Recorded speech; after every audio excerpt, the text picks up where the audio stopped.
Coming up on this week's Eastern Conference roundup of Locked On NHL, injury bug has bitten the Metropolitan Division. Stars are out. Who will step up? Plus, the Boston Bruins remain just about unbeatable. That and more on today's edition of the Locked On NHL podcast. It's your team every day. You're Locked On NHL, your daily podcast on the National Hockey League. Part of the Locked On Podcast Network, your team every day.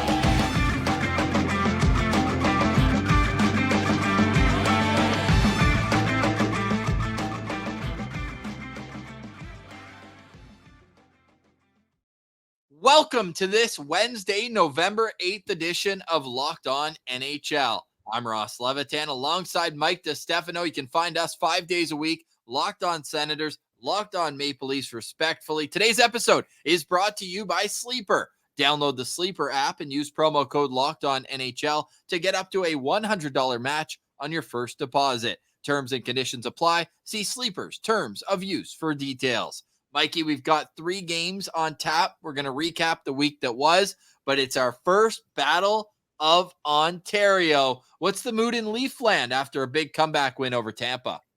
It's pretty solid. I think anytime you can, ignite this battle, it usually gets the juices flowing on, throughout the entire province. And you finally have both teams who are good again for the first time in a while. I mean, okay, your Sens are struggling and the Leafs aren't playing to their capabilities, but it should still be a good matchup. Both sides have good players, and it should be a fun one to watch, I think. Struggling. The Ottawa Senators are dead last in the Eastern Conference, waking up this morning. But again, it's early. 10 games into the season. Some teams have played more, but the panic level, the temperature is about as high as it can be in Ottawa, because since we last spoke, Pierre Dorion was fired. Ottawa's lost a first-round pick. I think Shane Pinto had just been suspended for 41 games before we talk. Like, the hits keep coming in Ottawa, not to mention that half of their decor is out with injuries. Thomas Chabot, Artem Zub, Eric Brandstrom, all out, although Artem Zub may be making his return tonight. But we'll save more of that conversation for Locked On Maple Leafs and Locked On Senators. If you want a full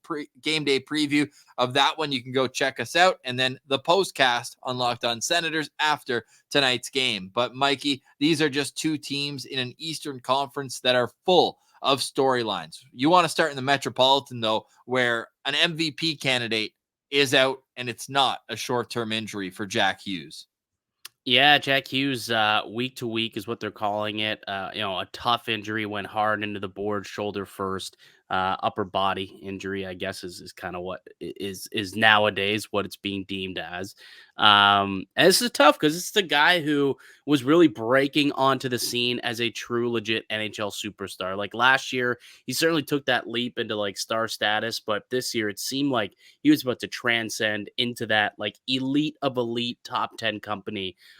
He went all the way up to second shortest odds to win MVP on FanDuel after putting up, 20 points in the first 9 games of the season, 18 or 19 of which being primary. Like, this guy was unbelievable to start the year. And it's really unfortunate that, we get robbed of seeing him play healthy for the next couple of weeks and could be longer before he's finally back to 100%. And with the New Jersey Devils, they've got some games ahead of them that they just have to win either way. Like, how much depth do you think it's going to take for them? Because, you're looking at a situation where their only win in their last 3 games came against Chicago. They get doubled up last night against the Colorado Avalanche. 6-3 was the score in that one. And it's easy to just talk about the fact they're missing Jack Hughes. It's an enormous loss. But they're also without Nico Hischier, so they are really, how many teams can withstand their top 2 centermen? Not a lot, right? So like that's a thin group down the middle, and I'm just looking at their lineup right now on Daily Faceoff, and I'm seeing Michael McLeod right now playing first line center with Broughton Toffoli next to him. Dawson Mercer getting to put back in the middle. He's playing the center ice position between Palat and Timo Meier. Like that's that's a far drop from Jack Hughes and Nico Hischier. How long's Hischier going to be out for, by the way? I didn't see the update there on Hischier, just that he was out, I guess, day to day. Yeah, he is day-to-day considered, but I mean, any game that he's out as well, it's like, okay, like now that magnifies it by about tenfold without Hughes. Absolutely, it does. So they're going to be in tough, but like they do have some depth scoring on the wings, right? Like Toffoli's been unbelievable this year. I think he's up to like 8 or 9 goals. You've got Timo Meyer finally starting to find his way. Jesper Bratt's been one of the more underrated players last couple of seasons in the NHL. He's continuing, what he did last year and taking his games to new heights. So they've got some scores on the wings that might be able to fill in. It looks like Alexander Holtz is back up with the team. Can he finally, realize that potential of being a top 10 pick that he was a couple of years ago by getting some consistent playing time potentially? And they've always kind of been good defensively. Luke Hughes has been playing outstanding hockey as well as a rookie defenseman in the league. So I think that they'll be okay.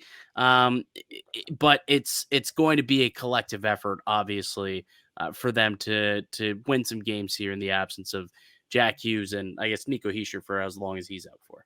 Waking up on Wednesday, the New Jersey Devils are third in the Metropolitan with 15 points, a 7-4-1 record, although their win percentage is slightly above the Carolina Hurricanes, who are 8-5-0 through 13 games. They have 16 points, and I guess injury loves company, because the Carolina Hurricanes announced the other day that Freddie Anderson is out with a blood clot issue. Really just horrible news, right? You never want to see injuries in general, but when it's a non-hockey injury, it's even worse. And for Freddie Anderson, we hope he can have a full recovery and a quick recovery. And they are testing out Yaroslav Halak, I saw in practice. He signed a PTO. They've got Antti Ranta for now, who when he's healthy is great, but he's also been pretty inconsistent with staying available for a large portion. And then Pyotr Kochkov, and I'm probably mispronouncing that. One day I'll get it right. Kochetkov. That's not even that hard. Kochetkov. Last year, he looked great. This year, in his 3 games, has not. So Carolina, a known defensively stout group. They defend as groups of 5. They look really organized at all times. They're well coached by a perennial Selke candidate himself back in the day, Rod Brindamore. But they have not been able to keep the puck out of their net so far this season, Mikey. 44 goals against. That puts them in the bottom a third of the league. They're sandwiched between New Jersey and Montreal. Yeah, that's been a big problem, which is so bizarre because, like you said, that's been their bread and butter, goaltending and defending. Like that's literally been what they've been able to do. They won a lot of games, 3-1, 2-1, 3-2, whatever it may be. And that just hasn't been the case. There's some stuff going on outside my window, by the way. I don't know if you can hear those sirens. It sounds like the alarm bells are going off for the amount of goals that are being scored in Carolina because they're not used to it. That's just Sens fans getting to Toronto for tonight's game. Full panic already. Look, I think this is a good opportunity, though, for Kochetkov. Like you said, last year he came onto the scene with an absolute bang. Hasn't gotten off the season that he wanted to this year, but he's a talented goaltender. Like you saw that last year when he first came in. And I think if he gets a run here with the net, I think there's an opportunity for him to kind of solidify himself as a go-to option for Carolina. I was kind of confused when the Hurricanes decided to bring back both Anderson and Ranta, given their injury history of both of them and the unreliability of those guys. Thought maybe they would consider Kochetkov like a regular rostered goaltender. Has been the case, but clearly with an injury to Anderson, he's going to get put back into the fold here. And I think it's an awesome opportunity for this young kid to really run away with that chance. And last year, Yaroslav Halak, if he does get signed, was with the New York Rangers, had a 10-9-5 record, a .903 save percentage. Halak is also 38 years old, but his former team is also reeling with the loss of Adam Fox. Adam Fox had a great start to the season, as you'd expect, leading all New York Rangers defensemen in scoring, had 11 points in the first 10 games, but he too will be out week to week, if not longer. I feel like his is more long-term than that.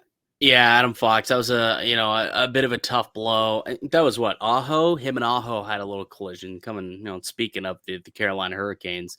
But you're talking about one of the premier defensemen in this league. Like that's going to hurt any team. But I will say that that New York lineup is so deep, and especially, defensively, they'll have guys that can step up. Like Jacob Trouba can step up and play those minutes. Keandre Miller can step up and play some pretty solid minutes. We both are fans of the New York Rangers here on the Locked On NHL Eastern show. We both think that they're going to be, a really good squad. And honestly, with or without Adam Fox, I think they still have an opportunity to win some games here. They've still got great goaltending in Shesterkin, and they've got dudes who can put the puck in the back of the net. Panarin's off to an unbelievable start this year as well. I think also isn't Laffy's off to a decent start this year. That's encouraging to see as well. Well, I don't know if you saw the comparisons, though. The Alexis Lafreniere against Alex Laferriere with the LA Kings, who I think went third or fourth round that same draft, and they're like tied in points right now. Really? Yeah, that's tough. Lafreniere has like 10 points, doesn't he? I don't think it's that many. I can tell you. He has 6 points. Yeah, he's got 4 goals. I thought maybe he had more assists than that because he had 4 goals in the first 9 games, I think. So maybe he's cooled off a little bit. But so he's doing better than Alex Laferriere, who has 2 goals and 1 assist in 11 games. So he's doubled Laferriere. Come on, man. Yeah, one went 83rd overall and one went 1st overall. Same draft, 2020. Hey, he's on track to average half a point per game. That's over 40 points for the first time in his career. Well, there you go. So we'll keep an eye on how Alexis Lafreniere can continue to develop in Manhattan. And with that, you have any other thoughts on the Metropolitan Division before we change gears and look at the Atlantic in our next segment? Yeah, how about the Flyers being the first victim of the San Jose Sharks last night? That's got to be a tough L to take. I feel bad, though, for our guy JD Young covering these San Jose Sharks. Like you saw, I'm sure, the graphics that Austin Matthews has more goals than the San Jose Sharks heading into last night's game, I should add. So they are the laughing stock of the league. And it's tough. And to be the first loss, and Philly had been playing some pretty commendable hockey beforehand. We know they're not the most talented group, but they'd been playing well for sure ever since Torts took over. He brings that intensity that I think a lesser skilled team can rally around. All right, the Atlantic Division is next. You are listening to Locked On NHL. Today's episode is brought to you by eBay Motors. You know our friends at eBay Motors. eBay Motors has everything you need to maintain your vehicle and level it up to peak performance. From superchargers, roof racks, exhaust kits, LED headlights, and more, whether you're into speed or power, you know that our friends at eBay Motors has you covered. With eBay Motors, you can get millions of parts for your MVP and win every time with parts that fit your ride. With over 122 million parts for your number one ride or die, you'll always find exactly what you're looking for. And with eBay Guaranteed Fit, your part is guaranteed to fit your ride every time or your money back. Because with eBay Motors, you're burning rubber, not cash. With all the parts you need at the prices you want, it's easy to turn your car into the MVP and bring home that win. Keep your ride or die alive at ebaymotors.com. Eligible items only. Exclusions apply. Visit eBay Guaranteed Fit, but it's only available to U.S. customers. Today's episode is also brought to you by Sleeper. Tim Stützle scores a hat trick. The Ottawa Senators beat the Toronto Maple Leafs. You want moments like this? And you want to win 100 times your money?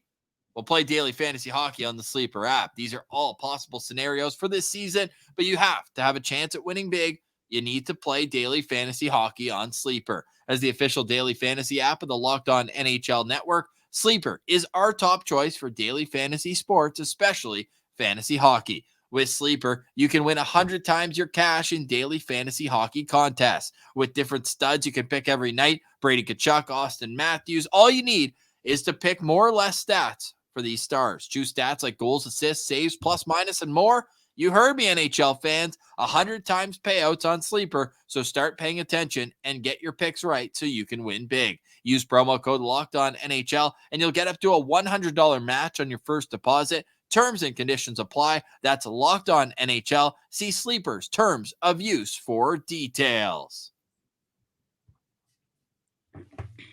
Welcome back, Locked On NHL for Wednesday, November 8th. And Mikey, this Boston Bruins team, every time I count them out, they come back and just laugh in my face. The Boston Bruins are 10-1-1 on the season through 12 games. No Bergeron, no problem. Like, what to you is keeping this ship chugging along? Culture. Ultimately, it seemed like that's really what it is. Like, we assume, like, we talked about this a couple of weeks ago. We looked at the Bruins schedule when they were like 8-0 to start the year, or 8-0-1 or whatever it was. And we looked at the schedule and we were like, they're not really playing many good teams. Like, they played the Blackhawks, the Preds, the Sharks. They went through California. Well, the Kings are a pretty good team. The Ducks have turned out to be a pretty good team too. They're a cool story early on in the year, and they were able to get a victory off of them.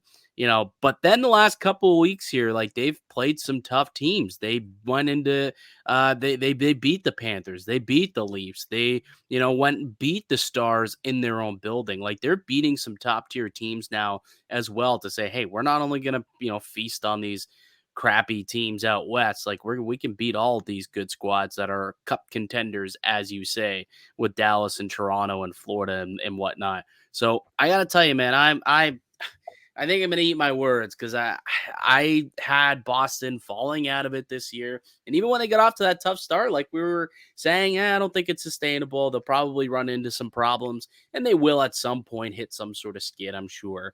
But I think this is for sure a playoff team. It's just, they're so well coached, and they're still good defensively. That's the crazy thing too. Like, they've been winning these games without Charlie McAvoy, who's been suspended. Like, it just doesn't matter. They're such a well-oiled machine that one guy goes down, two guys retire, and it's just next man up. And that's an expectation for Boston Bruins, and something that they just continually have been able to do year after year after year, and they're just doing it again. They only have one player, David Pastrnak, who's at a point per game. I think that tells you as well what you need to know about the Boston Bruins, that they're just doing it all by committee. The Boston Bruins also, though, have 18 players with at least 2 points. So they're getting contributions from everybody. And yeah, Pasternak's got 9 goals in 12 games, 17 points, but like, their third leading scorer is James Van Riemsdyk. Like, that's where the Boston Bruins are at right now. He's got 8 points through the first 12 games, but it doesn't matter because their structure's so good. And you know me, I'm a goalie hugger. Like, they are getting elite goaltending. The team save percentage is .939. Jeremy Swayze 6-0 right now. Are you buying into any of this? Edmonton Oilers trying to get Linus Ullmark, maybe a Ryan Nugent-Hopkins going the other way. Like, I think there might be something to that. You know what? Like, that is a situation where you look at it and you say that could benefit both sides, right? Like, Boston very clearly could use like a top tier center, as well as Zacha and Charlie Coyle have been for them. You bring in a Ryan Nugent-Hopkins, who's a bona fide top line guy who has what do you have 105 points last year? He was outstanding last season. Had a career year. You bring him in for your excess goaltender in Linus Ullmark, who, yeah, sure, I get he just won a Vezina, but Jeremy Swayman is the guy for now and the future. So if you could parlay, your 1B right now with Ullmark and try and get a number one center, like, that just will be perfect. And it'd be good for Edmonton too. Very clearly need a goalie, with them sending Jack Campbell down on waivers, and Stu Skinner also sitting with like an .860 save percentage. So that's a trade that makes a lot of sense on both sides. I'd be curious to see if that does come to fruition. Meanwhile, the Tampa Bay Lightning 6-3-4. We knew they just wanted to tread water until Andrei Vasilevsky returned, which we expect to be around U.S. Thanksgiving. And they're doing just that. I know that the way they got their overtime point against Toronto the other night, not ideal if you're a Lightning fan, giving up a 4-1 lead, but they only have 1 regulation loss in their last 10 games, 4 OT losses, and those points are in the bank and are going to help them out once Vasilevsky gets back. That's what I keep saying about Ottawa, is they are one of the only teams in the league that hasn't been to overtime yet. So you're not getting these little 1 point here, 1 point there. Like those count just as much, right? You go to overtime twice. That's about as good as a win in the point column. So they're stacking points, right? Like that's all they need. You're right. You're right. They are. No, it's a loser attitude, but that's what I have right now.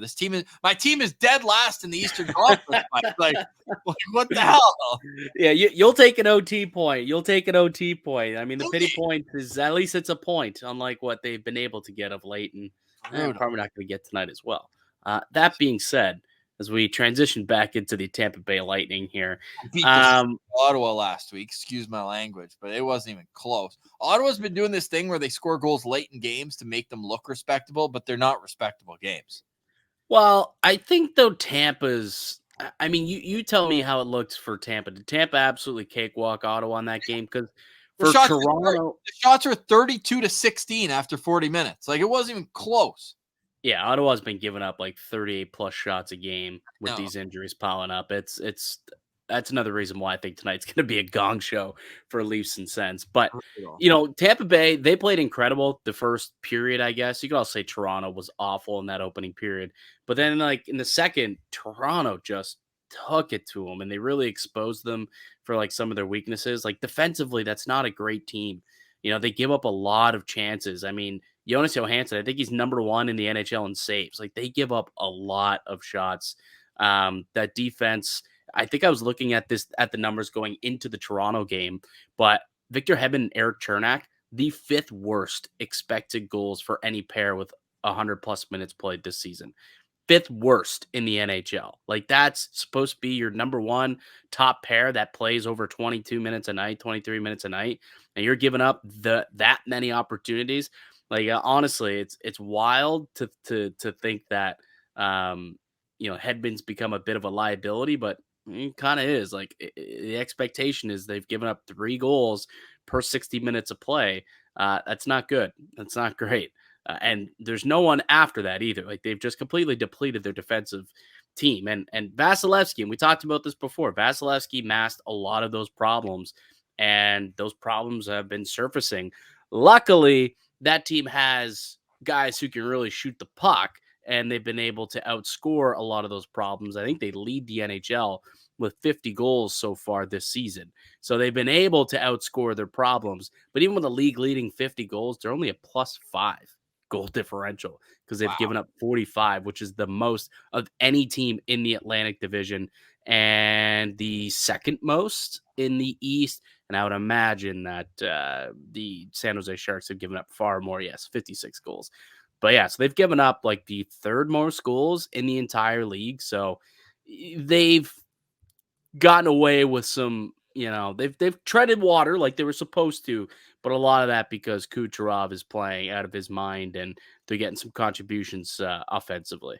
Yeah, Braden Point with a hat trick and an assist on Saturday night as well. The Boston Bruins first, the Tampa Bay Lightning second, the Detroit Red Wings third in the Atlantic Division. We'll discuss why that is next and some hockey card talk. You're listening to Locked On NHL.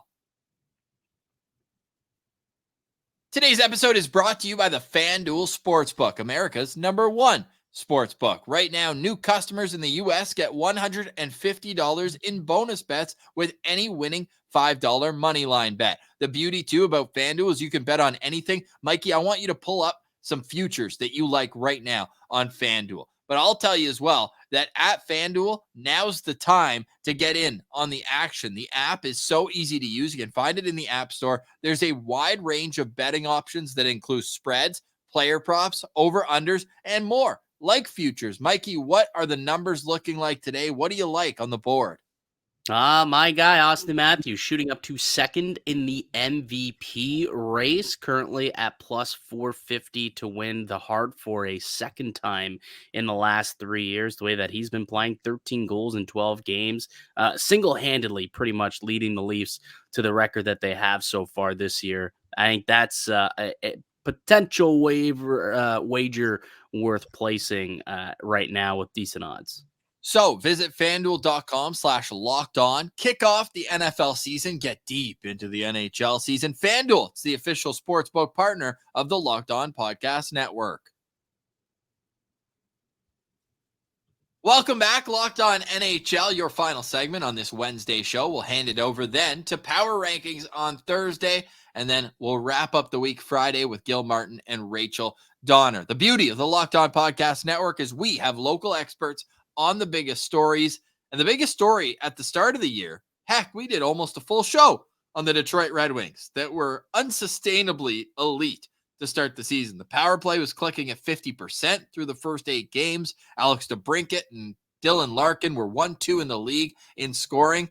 But things have cooled off with the Red Wings, and it was very apparent in last night's game where they scored they did what Ottawa did, where they fell behind by an insurmountable lead, and then they chipped away to make the final score look a little bit more respectable as they did at the end of the game. The final score here is, I'm pulling up, the last I saw it was 5-0 for Detroit. Did they make it 5-3 or 5-4? 5-4, 5-3. Oh, 5-3. No. 5-3. Yeah. 5-3 final score. Yeah, Detroit's an interesting club though, because again, we didn't have expectations for them, and then they just came out like gangbusters.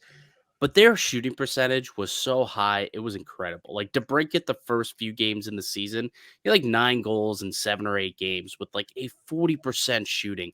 Everyone knew that was going to come to an end at some point, and it has. And there's not a lot of depth scoring outside of him on this team. Like Dylan Larkin, okay, he's going to score you some goals, but he's not been, like a 35, 40 goal scorer throughout his career. So there really wasn't a whole lot of dudes that you looked at and said, okay, he's going to pick it up if DeBrincat slows down, and then he'll score some goals and he'll do well, and they'll be okay. They'll be able to ride it into, a playoff position, and they'll be that team that jumps over the Ottawas and jumps over the Buffaloes and the Floridas and, all those squads to make the playoffs for the first time in a long time. I don't think that's going to be the case. I think they're settling back into what they are supposed to be. They are who they thought we were, I think is an old expression that gets used often, and they're kind of coming back down to earth here, which makes a lot of sense. Yeah, it feels that way. Before the loss to New York, though, we do have to give them credit. I mean, we just talked about how great the Boston Bruins were. They did hand the Bruins their first regulation loss of the season. They got a 5-4 win in Detroit on that one. It's an emotional victory. Then they go on the road for just one game. Can't get it done in New York against the Rangers. They've got a pretty easy schedule, all things considered, coming up. They've got 2 games before they go to Sweden, along with Toronto, along with Ottawa. Those are their 2 opponents in Sweden. But they're playing at home to Montreal and at home to Columbus. So it's pretty feasible to assume that they could go to Sweden on a 2-game win streak here and really put themselves in a I don't want to say insurmountable, obviously it's this early in the season, but really wedge themselves into that 3rd place spot in the Atlantic Division. Toronto's only 1 point behind. Toronto's got a game in hand. Like that game in Sweden might be huge for both teams there as they're going head to head. And they play on the first game or the second game in Sweden. Yeah, they did the first game. They're neck and neck. They're neck and neck in standings. So they play back to back. Detroit does. Ottawa plays Thursday, Saturday in Sweden, but it looks like it's Thursday, Friday for the Detroit Red Wings. So that'll be interesting to see how, with the time change, with only 3 or 4 days to get acclimated over there, how those 2 back to back will look.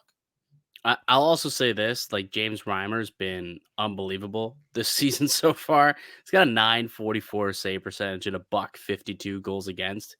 Wow. I'd imagine that will come crashing down at some point for old Jimmy Rhymes. Oh, yeah.